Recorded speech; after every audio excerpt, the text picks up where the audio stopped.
रात का साइलेंस, ऊपर अनगिनत तारे। अचानक एक मिस्ट्रीमय सिग्नल, दूर कहीं एक विशाल रेडियो टेलीस्कोप, उसकी आंखें आसमान पर। अचानक सिस्टम में हलचल, स्क्रीन पर अजीब कोड। एक वैज्ञानिक चौंक जाता है, उसकी आंखों में सरप्राइज्ड। कोड के नीचे एक शब्द, बोल्ड, रंगीन, जोरदार। क्या ये इंसानों के लिए कोई संदेश था या कुछ और? रहस्य शुरू होता है अभी। अगर आपको ऐसे मजेदार साइंस स्टोरीज पसंद है तो जल्दी से स्टडी स्टोरी फ्लिक्स को सब्सक्राइब करो और बेल आइकन दबाओ ताकि कोई कहानी मिस ना हो। कहानी की शुरुआत कंप्यूटर पेपर की एक लंबी शीट पर कोड की एक शांत लाइन से हुई। जरी अहमद नाम का एक खगोल शास्त्री डेटा की समीक्षा कर रहा था। उसने 6EQJ5 देखा। यह रेडियो ऊर्जा का एक ऐसा विस्फोट था, इतना तीव्र कि यह असंभव लग रहा था। यह अब तक का सबसे मजबूत सिग्नल था। जरी अहमद ने एक लाल पेन पकड़ा और उस अनोखे कोड पर गोला लगाया। उसने एक सिंगल शब्द लिखा, वाह वाह। सिग्नल शुद्ध मानवीय आश्चर्य के एक क्षण से पैदा हुआ था, लेकिन वाह का वास्तव में क्या मतलब था? क्या यह किसी बुद्धिमान प्रजाति का एक बीकन था?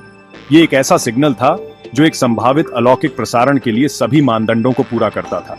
यह सिग्नल धनु राशि से उत्पन्न होता प्रतीत होता था। 72 सेकंड के लिए बाहर किसी चीज की आवाज थी, फिर जितनी तेजी से आया उतनी ही तेजी से शांत हो गया। ऐसा लगा जैसे अंधेरे ने वापस चिल्लाया हो। साल था 1977। सब कुछ बदलने वाला था। डिस्को की धुनें दूर थीं, डेलावेयर, ओहायो, शांत खुला मैदान। वहीं खड़ा था बिग ईयर रेडियो टेलीस्कोप, विशाल, ताकतवर। इसका मिशन सेटी, एक्स्ट्रा टेरेस्ट्रियल इंटेलिजेंस की खोज। सालों तक बिग ईयर ने आसमान को स्कैन किया। कॉस्मिक रेडियो वेव्स डेटा की नदियां बन गईं। ये डेटा पंच कार्ड्स पर कैद हुआ। एक छोटी डेडिकेटेड साइंटिस्ट की टीम ने एनालिसिस शुरू किया। डॉक्टर जेरी एमन भी उनमें थे। अगस्त का महीना, गर्मी का मौसम, रूटीन एनालिसिस सेशन चल रही थी। जेरी ने ताजा डेटा लॉग्स देखे। स्पाइक्स की तलाश थी, कुछ अलग, कुछ खास। बैकग्राउंड नॉइज से हटकर कोई सिग्नल चाहिए था। जेरी को क्या पता था, इन्हीं कागजों में छुपा है इतिहास। एक सिग्नल जो साइंस की सबसे बड़ी मिस्ट्रीज में गिनती जाएगी। सोचो दोस्तों, डॉक्टर अहमद की नजर एक खास हिस्से पर गई। 15 अगस्त की रात के डेटा में वहां बहुत सारे लो वैल्यू अक्षरों के बीच एक सीक्वेंस था जो सच में पेज से बाहर कूद रहा था। उन कम वैल्यू वाले अक्षरों के बीच एक सीक्वेंस था जो सीधा पेज से उछल रहा था। 6EQUJ5। सिटी प्रोजेक्ट पर काम करने वाले किसी भी साइंटिस्ट के लिए यह बहुत एक्साइटिंग था। हर अक्षर एक रेडियो सिग्नल की ताकत दिखा रहा था। सीक्वेंस ने दिखाया कि सिग्नल पहले स्ट्रॉन्ग था, फिर और भी ज्यादा स्ट्रॉन्ग हुआ और फिर धीरे धीरे फेड हो गया।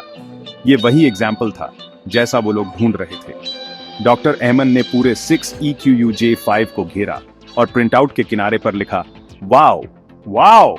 सिग्नल की खोज ने ओहायो स्टेट यूनिवर्सिटी की टीम में एक्साइटमेंट और कंफ्यूजन फैला दी।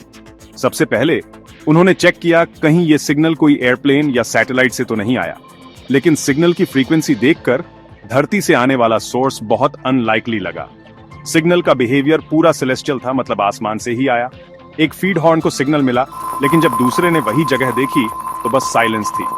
सिग्नल आया, टेलीस्कोप गुजरा और फिर सिग्नल गायब हो गया। सिग्नल सजिटारियस कॉन्स्टेलेशन की तरफ से आता लगा, मिल्की वे के सेंटर की ओर। लेकिन वहां कोई जाना पहचाना स्टार या प्लैनेट सिस्टम नहीं था।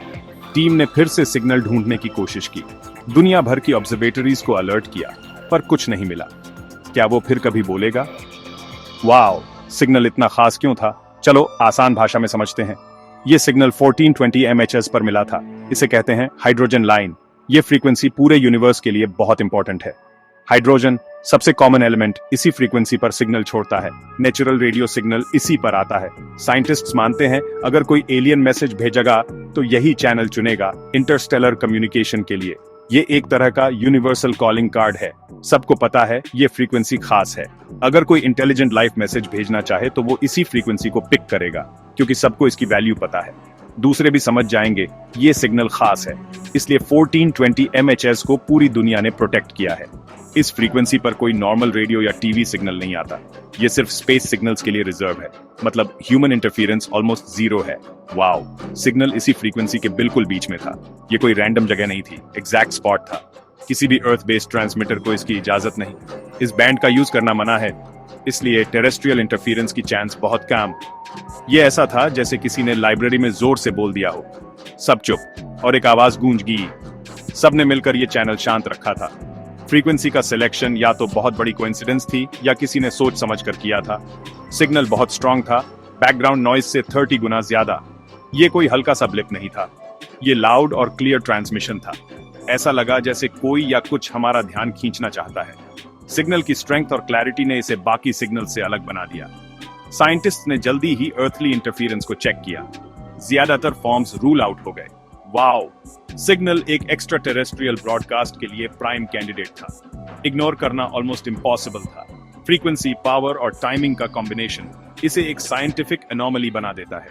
वाओ, सिग्नल आज भी एलियन लाइफ की सर्च में सबसे बड़ी मिस्ट्रीज में से एक है और यही बात इसे इतना इंटरेस्टिंग बनाती है। सिग्नल का पैटर्न भी कमाल था। उसकी फ्रीक्वेंसी जितनी इंटरेस्टिंग उतना ही पैटर्न भी। फेमस कोड 6EQBJ5 सीधा दिखा। ये कोई रैंडम नंबर नहीं था, इसमें टाइम के साथ सिग्नल की ताकत छुपी थी। हर कैरेक्टर सिग्नल की इंटेंसिटी बताता था।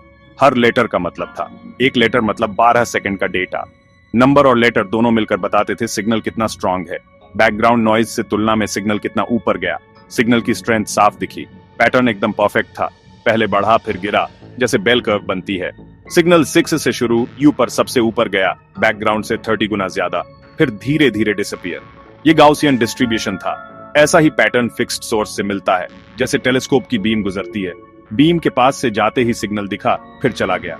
धरती या सैटेलाइट के सिग्नल इतनी स्मूथ कर्व नहीं बनाते। वाओ, सिग्नल अलग था, जैसे डीप स्पेस से आया हो, एकदम ब्रॉडकास्ट जैसा। उसकी 72 सेकंड की ड्यूरेशन उसी टाइम से मैच करती थी जितना बिग एयर को एक जगह से गुजरने में लगता। सब कुछ फिट बैठा। सिग्नल आया, पीक किया, फिर डिसअपीयर, लेकिन ये कभी दोबारा नहीं मिला। यही सबसे बड़ा सवाल है। एक कॉस्मिक हेलो, फिर साइलेंस। अगर ये बीकन था तो सिर्फ एक बार क्यों? अगर ये कंटिन्यूअस था तो फिर से क्यों नहीं सुना? ट्रांसमिशन का सिंगल आइसोलेटेड नेचर सोचने पर मजबूर करता है। ये एक बॉटल में मैसेज जैसा है, बस एक बार बहकर आया। स्ट्रक्चर, ड्यूरेशन और यूनिकनेस, वाओ, सिग्नल को एकदम परफेक्ट बनाते हैं। ऐसा लगता है यही एक्स्ट्रा टेरेस्ट्रियल मैसेज हो सकता है। फिर भी इसका रहस्य आज भी कायम है। वाओ, सिग्नल आया था कहां से? यह सवाल सबको परेशान करता है। बिग ईयर टेलीस्कोप सीधा सेजिटारियस की तरफ था। वही है हमारी गैलेक्सी का दिल, तारे ही तारे। अगर एडवांस्ड सभ्यताएं हैं तो यहीं से कुछ सिग्नल आ सकता है। गैलेक्टिक सेंटर देखना मतलब प्राइम जगह है। लेकिन जब साइंटिस्ट ने एग्जैक्ट कोऑर्डिनेट्स देखे, वहां बस अंधेरा और खाली स्पेस मिला।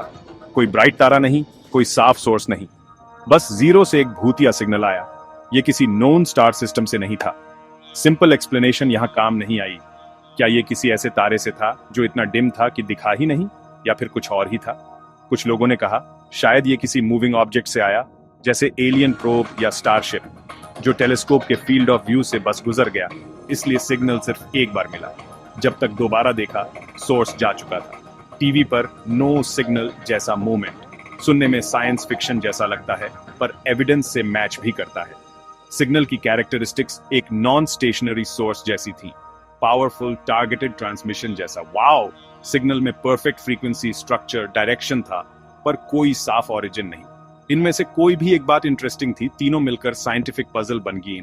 ये सिग्नल एक्स्ट्रा टेरेस्ट्रियल सिग्नल के लिए सबसे स्ट्रॉन्ग, सबसे क्लियर कैंडिडेट है। अंधेरे से आई 72 सेकंड की मिस्ट्री। वाओ, सिग्नल आज भी एस्ट्रोनॉमर्स को परेशान करता है और जवाब ढूंढने की क्यूरियोसिटी बढ़ाता है। बड़ी बातों के लिए बड़ा सबूत चाहिए। कोई भी क्लेम प्रूफ के बिना मानना सही नहीं। एलियन की बात सोचने से पहले वैज्ञानिकों ने हर नेचुरल वजह को चेक किया। पुल्सर यानी मरे हुए तारों के घूमते हिस्से, सबसे पहले शक उन्हीं पर गया। लेकिन उनके सिग्नल्स बार बार आते हैं और बहुत सारी फ्रीक्वेंसीज में मिलते हैं। क्वाजार, दूर गैलेक्सीज के चमकदार दिल बहुत स्ट्रॉन्ग रेडियो वेव्स भेजते हैं, पर इतनी नैरो बैंड में नहीं। इंटरस्टेलर सिंटिलेशन और कॉस्मिक लेंसिंग, इनको भी देखा गया, लेकिन कोई लगातार सोर्स नहीं मिला। क्या ये स्पेस डिब्री से आया सिग्नल था या अर्थ के सिग्नल का रिफ्लेक्शन? पॉसिबल है, पर चांस बहुत कम है। साइंटिस्ट ने अननोन कॉस्मिक फिनोमेना भी सोचे, dying stars, black hole merger या कुछ बिल्कुल नया। हर थ्योरी को टेस्ट किया गया, चाहे वो कितनी भी अजीब लगे। यूनिवर्स बहुत बड़ा है और हमारी समझ अभी भी अधूरी है। जब तक हर नेचुरल वजह को एलिमिनेट नहीं किया, वाओ, सिग्नल का असली सच नहीं मिल सकता था। और यही सर्च सबसे इंटरेस्टिंग है। शायद जवाब अभी भी कहीं आसमान में है। जैसे जैसे हर नेचुरल वजह को चेक किया गया, वाओ, सिग्नल की अलग बात और साफ दिखने लगी।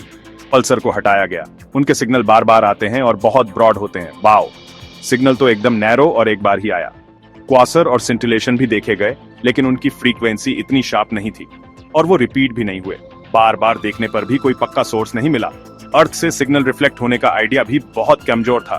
1420 MHz एक प्रोटेक्टेड बैंड है और परफेक्ट रिफ्लेक्शन के चांस बहुत कम थे। हर नेचुरल वजह में बहुत सारी अनलाइकली कोइंसिडेंस की चेन थी। सबको हटाते हटाते साइंटिस्ट्स भी हैरान रह गए। सिग्नल की narrow frequency, bell curve shape और नॉन रिपीटिंग नेचर किसी भी जाने पहचाने एस्ट्रोफिजिकल सोर्स से मैच नहीं हुई। हर नेचुरल सस्पेक्ट को हटाने के बाद एक ही पॉसिबिलिटी बची थी। सबूत किसी ऐसी चीज की तरफ इशारा कर रहे थे जिसका साइंस ने बस सपना देखा था। वाओ! सिग्नल ने हर नॉर्मल एक्सप्लेनेशन को हिलाकर रख दिया। जब सारे नेचुरल जवाब खत्म हो गए तो अब बारी थी एक्स्ट्राटेरेस्ट्रियल हाइपोथेसिस की। मतलब क्या ये सिग्नल सच में एलियन से आया था? वाओ! सिग्नल क्या एलियन सिविलाइजेशन का मैसेज था? क्या ये कोई आर्टिफिशियल ब्रॉडकास्ट हो सकता था? इसके कुछ खास फीचर्स थे, फ्रीक्वेंसी, स्ट्रेंथ और प्रिसिजन। ऐसा लग रहा था जैसे किसी ने जानबूझकर भेजा हो, जैसे हमें नोटिस करने के लिए डिजाइन किया गया हो। साइंटिस्ट मानते हैं अगर कोई इंटेलिजेंट स्पीसीज मैसेज भेजगी तो वो हाइड्रोजन लाइन चुनेगी। ये फ्रीक्वेंसी इंटरस्टेलर कम्युनिकेशन के लिए बेस्ट है। एक इंटेलिजेंट स्पीसीज को पता होगा कि बाकी भी सुन रहे हैं। सिग्नल की नैरो बैंडविड्थ और हाई पावर, यही तो सीटी साइंटिस्ट एक एलियन बीकन में ढूंढते हैं। ऐसा लग रहा था जैसे कोई गैलेक्सी में अपनी प्रेजेंस अनाउंस कर रहा हो। शायद ये एक बीकन था या कोई टारगेटेड मैसेज या फिर बस एक लकी ईव्सड्रॉप। क्योंकि सिग्नल रिपीट नहीं हुआ, हम श्योर नहीं हो सकते। लेकिन एक्स्ट्रा टेरेस्ट्रियल हाइपोथेसिस ऐसे इवेंट के लिए सबसे सीधा एक्सप्लेनेशन है। ये हर नेचुरल लॉ को चैलेंज करता है। वाओ! सिग्नल हमारा सबसे बड़ा क्लू है कि शायद हम इस यूनिवर्स में अकेले नहीं हैं। सोचो, अगर ये सच है तो कितना अमेजिंग होगा। वाओ! सिग्नल ने एलियन इंटेलिजेंस की खोज में जबरदस्त एक्साइटमेंट ला दी। इसी खोज को सीटी कहते हैं। फ्रैंक ड्रेक और कार्ल सेगन जैसे विजनरी एस्ट्रोनॉमर्स ने यह सोच आगे बढ़ाई कि अर्थ अकेला इंटेलिजेंट लाइफ वाला प्लैनेट नहीं हो सकता। सीटी प्रोजेक्ट शुरू हुआ। बड़े रेडियो टेलीस्कोप्स जैसे बिग ईयर से आसमान में सिग्नल ढूंढे जाने लगे। वाओ! सिग्नल सीटी का पोस्टर चाइल्ड बन गया। यह सबसे स्ट्रॉन्ग एविडेंस था कॉस्मिक कंपनी की खोज में। मीडिया में हलचल मच गई। लोगों की इमेजिनेशन उड़ने लगी। यूनिवर्स में लाइफ है या नहीं, इस पर बहस शुरू होगी। कार्ल सेगन जैसे कुछ लोग बोले, उम्मीद रखो लेकिन सावधानी भी जरूरी है। बाकी लोग स्केप्टिकल रहे, नेचुरल एक्सप्लेनेशन ढूंढते रहे। वाओ! सिग्नल ने मिस्ट्री और बढ़ा दी। अब सबका सबसे बड़ा सवाल था, क्या हम अकेले हैं? कोई साफ साफ स्टार सिस्टम नहीं था, इसलिए लोग सोचने लगे ये सिग्नल आया कहां से। और भी अजीब अजीब आइडियाज आने लगे। अगर ये किसी प्लेनेट से नहीं आया तो शायद ये किसी चीज से आया जो स्टार्स के बीच घूम रही थी। हो सकता है कोई स्पेसशिप या प्रोब हो। इससे एक बहुत मजेदार और सिनेमैटिक थ्योरी बनी। कुछ लोगों ने कहा ये एलियन स्टारशिप का सिग्नल हो सकता है। शायद किसी एलियन शिप ने ब्रॉडकास्ट किया था, या फिर जब वो हमारे सोलर सिस्टम में आया किसी इंटरस्टेलर प्रोब ने हेलिंग फ्रीक्वेंसी भेजी, जैसे अपनी प्रेजेंस अनाउंस कर रहा हो। या फिर किसी शिप के इंजन से निकला हुआ एक पावरफुल बर्स्ट था। हो सकता है ये बस इंजन का साइड इफेक्ट हो और हमने उसे तभी पकड़ा जब वो हमारे कॉस्मिक नेबरहुड से गुजर रहा था। ये एलियन स्टारशिप वाली थ्योरी सिग्नल के सबसे कंफ्यूजिंग पार्ट्स को समझा देती है। इसलिए शायद वो सिग्नल फिर कभी नहीं मिला। अगर सोर्स कोई मूविंग शिप थी तो वो बिग ईयर टेलीस्कोप के नैरो फील्ड से बस कुछ सेकंड के लिए गुजरी होगी। जब तक साइंटिस्ट ने टेलीस्कोप को वापस उस जगह पॉइंट किया तब तक वो शिप बहुत दूर जा चुकी थी, अपनी जर्नी में आगे बढ़ती हुई। इसलिए रिपीट डिटेक्शन ऑलमोस्ट इम्पॉसिबल थी। सिग्नल कोई फिक्स्ड पॉइंट से नहीं आ रहा था, कोई बीकन नहीं था। ये बस एक फ्लीटिंग ग्लिम्स थी, जैसे रात में कोई शिप दिख जाए। कुछ लोग मानते हैं सिग्नल किसी खोई हुई प्रोब से भी आ सकता है, जैसे मैसेज इन अ बॉटल। सोचो, कोई एंशिएंट एलियन प्रोब जो हजारों साल पहले लॉन्च हुई थी और अब स्पेस में घूम रही है। कभी कभी उसका बीकन अपने आप ऑन हो जाता होगा जब वो हमारे सन जैसे किसी स्टार के पास से गुजरती होगी। शायद हम बस लकी थे कि हमने एलियन टेक्नोलॉजी का एक लॉस्ट पीस पाकर लिया और उसकी पीरियोडिक ऑटोमेटिक ट्रांसमिशन सुन ली। ये आइडिया मिस्ट्री में थोड़ा सा सैडनेस भी जोड़ता है। एक लोनली फॉरगॉटन मैसेंजर जो अपने क्रिएटर्स के जाने के बाद भी मैसेज भेज रहा है। ऑफ कोर्स ये सब सिर्फ अंदाजे हैं, बिना ज्यादा डेटा के इन्हें प्रूव करना नामुमकिन है। ये सब सुनने में साइंस फिक्शन जैसा लगता है, लेकिन वाओ, सिग्नल की खासियतें इन्हें पूरी तरह गलत भी नहीं कहती। कोई क्लियर ओरिजिन नहीं, बहुत पावर और नॉन रिपीटिंग नेचर, ये सब एक पावरफुल, मोबाइल और आर्टिफिशियल सोर्स की तरफ इशारा करते हैं। चाहे वो ग्रीटिंग हो, एक्सीडेंट हो या किसी ट्रैवलर की डिस्ट्रेस कॉल। वाओ, सिग्नल की शुरुआत में सब बहुत एक्साइटेड थे, लेकिन फिर एकदम साइलेंस छा गया। बस कोई आवाज नहीं, बड़े बड़े टेलीस्कोप, घंटों की मेहनत, लेकिन सिग्नल दोबारा कभी नहीं मिला। ये साइलेंस भी पजल का हिस्सा है। साइंटिस्ट सोच में पड़ गए, अगर ब्रह्मांड में लाइफ है तो इतनी चुप्पी क्यों? सिग्नल गायब होने से बहस शुरू होगी। कुछ लोग मानते हैं कि सिग्नल फिर कभी आ सकता है, या शायद जिसने भेजा था वो अब है ही नहीं। स्केप्टिक्स बोले यही साइलेंस क्लू है, शायद ये बस एक बार की नेचुरल घटना थी। वाओ, सिग्नल आज भी मिस्ट्री है। कोई भी साइंटिस्ट पक्का नहीं कह सकता कि ये सिग्नल आया कहां से था। वाओ, सिग्नल इंसान की हिस्ट्री का एक खास पल है। पूरे 72 सेकंड के लिए लगा जैसे हम किसी से कांटेक्ट में आ गए। इस सिग्नल की लेगेसी जवाब नहीं, बल्कि वो बड़ा सवाल है जो हमारे दिमाग में जल गया। क्या कोई सुन रहा है? इसलिए हम आज भी आसमान की तरफ सुनते रहते हैं। सालों तक वाओ सिग्नल एक बड़ी मिस्ट्री बना रहा। फिर 2017 में एक नई थ्योरी आई। किसी ने कहा शायद ये नेचुरल चीज है। एस्ट्रोनॉमर एंटोनियो पेरिस बोले ये सिग्नल एलियन से नहीं, एक गुजरते हुए धूमकेतु से आया होगा। उनका कहना था जब कोई धूमकेतु सूरज के पास जाता है उसकी बर्फ उड़ती है और हाइड्रोजन गैस का बड़ा बादल बनता है। पेरिस ने कहा शायद बिग ईयर टेलीस्कोप गलती से ऐसे ही किसी धूमकेतु के हाइड्रोजन क्लाउड से गुजरा। उन्होंने 1420 मेगाहर्ट्ज पर एक सिग्नल डिटेक्ट करने की बात भी कही जो वाओ सिग्नल जैसा था। इससे उनकी बात को थोड़ा सपोर्ट मिला, लेकिन इस कॉमेट वाली थ्योरी को बहुत सारे साइंटिस्ट्स ने मानने से मना कर दिया और वाओ सिग्नल फिर से अनएक्सप्लेन्ड की लिस्ट में चला गया। आज भी 2024 में वाओ सिग्नल उतना ही मिस्ट्रीमय है जितना पहली बार मिला था। इसका जवाब आज तक किसी के पास नहीं है। खोज अब भी जारी है। अब हमारे पास ऐसी टेक्नोलॉजी है जो पहले सिर्फ सपना थी। आज के रेडियो टेलीस्कोप्स बिग ईयर से कई गुना ज्यादा पावरफुल और सेंसिटिव हैं। ब्रेक थ्रू लिसन जैसे प्रोजेक्ट्स आसमान को बड़े लेवल पर स्कैन कर रहे हैं। अरबों रेडियो चैनल्स एक साथ चेक होते हैं। बार बार सजिटेरियस रीजन में देखा जाता है। उम्मीद है कोई नया क्लू मिल जाए जो पहले मिस हो गया था। वाओ सिग्नल ने नई जनरेशन के एस्ट्रोनॉमर्स, इंजीनियर्स और थिंकर्स को इंस्पायर किया है। ये हमें याद दिलाता है कि हमारे यूनिवर्स में अभी भी बहुत कुछ अननोन है। असली प्रिंट आउट आज भी सेटी मूवमेंट की एक खास चीज के तौर पर रखा गया है। ये उस रेयर मोमेंट को दिखाता है जब साइंस और वंडर एक साथ आए। इसका अनसुलझा रहस्य ही इसे खास बनाता है। ये एक ऐसी कहानी है जिसका एंड नहीं है, एक पजल है जो सबको सोचने पर मजबूर करता है।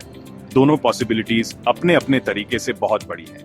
इसलिए ये खोज सिर्फ एलियंस के लिए नहीं है, ये हमारे और यूनिवर्स के रिश्ते को समझने की कोशिश है। वाओ सिग्नल शायद कभी पूरी तरह एक्सप्लेन ना हो, लेकिन इसने अपना काम कर दिया है। इसने क्यूरियोसिटी को बढ़ाया, इमेजिनेशन को फ्यूल किया और ये तय किया कि आगे भी लोग आसमान की तरफ सुनते रहेंगे। खोज अभी भी जारी है और सवाल अब भी वही है। ये सिग्नल सिर्फ कोई साइंटिफिक पजल नहीं है, ये हमारे दिल की सबसे बड़ी चाहत और डर का रिफ्लेक्शन है। करीब 50 साल से ये 72 सेकंड का भूत डेटा प्रिंट आउट पर घूम रहा है, बार बार गूंजता है और हमें सोचने पर मजबूर करता है, क्या हम अकेले हैं?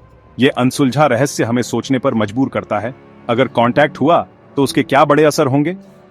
स्टीवन हॉकिंग ने साफ चेतावनी दी थी, एलियंस को खुद से बुलाना रिस्की है। उनकी बात हमें थोड़ा संभल कर सोचने पर मजबूर करती है जब हम उम्मीद से भरे होते हैं। एक तरफ है नॉलेज और कनेक्शन की भूख जो कभी खत्म नहीं होती। बहुत लोगों के लिए यह खामोशी एक खाली जगह है जिसे भरना जरूरी लगता है। दूसरी तरफ है कॉशन यानी सतर्कता का स्ट्रॉन्ग फीलिंग। क्यूरियोसिटी और सेल्फ प्रिजर्वेशन के बीच की ये टेंशन आज के सीटी मिशन की कोर है। वो सफर जो वाओ सिग्नल से शुरू हुआ था, असल में अभी शुरू ही हुआ है। सीटी का फ्यूचर अब पहले से भी ज्यादा ब्राइट है। नए ऑब्जर्वेटरी जो आर्टिफिशियल इंटेलिजेंस से पावर्ड हैं, अब ऑनलाइन आ रहे हैं। साइंटिस्ट्स नए रूल्स बना रहे हैं, अगर फिर से कोई सिग्नल मिले तो क्या करना है। अब ये सवाल सिर्फ साइंस का नहीं है, ये पॉलिटिकल और एथिकल भी है, जिसमें पूरी ह्यूमैनिटी शामिल है। वाओ सिग्नल हमारे लिए पहला पॉसिबल कांटेक्ट था। ये एक टेस्ट केस था जिससे पता चला कि हम कितने अनप्रिपेयर्ड हैं। अब हमें फ्यूचर के लिए प्लान करना है, शायद पूरे प्लेनेट की तरफ से बोलना पड़े, एक ऐसी सिविलाइजेशन के लिए जो कॉस्मोस में और लोगों से मिलने के लिए रेडी है। आखिर में वाओ सिग्नल की कहानी हमारी अपनी कहानी है। सबसे इंपॉर्टेंट ये है कि इसने हमें इंस्पायर किया, सोचने पर मजबूर किया। ये याद दिलाता है यूनिवर्स बहुत बड़ा है और शायद वंडर्स से भरा है। ये हमें ह्यूमिलिटी सिखाता है और ऑ से भर देता है। जब हमें लगा कि अंधेरे में कोई आवाज आई है, सर्च ही हमें बदल देती है।